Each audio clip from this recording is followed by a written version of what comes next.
Top quality और consistent performance के लिए सिर्फ सिल्वर पंप नाम याद रखना।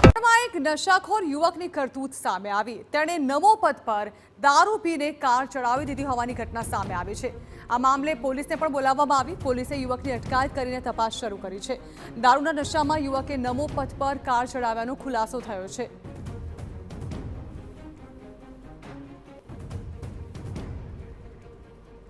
તો તસવીરો પણ સામે આવી ગઈ છે, જેમાં જોઈ શકાય છે કે નમો પથ પર કઈ રીતે રસ્તા પરથી સીધી જ આ યુવકે કાર ચડાવી દીધી છે। જે પ્રકારે પ્રાથમિક તપાસ કરવામાં આવી છે તેમાં આ જે કાર ચાલક છે તે દારૂના નશામાં હોવાનું સામે આવ્યું છે અને દારૂના નશામાં જ તેણે આ કરતૂત કરી હોવાનું સામે આવ્યું છે। જો કે ત્યારબાદ પોલીસને બોલાવવામાં આવી હતી અને આ કાર ચાલકને નીચે ઉતારવામાં આવ્યો હતો।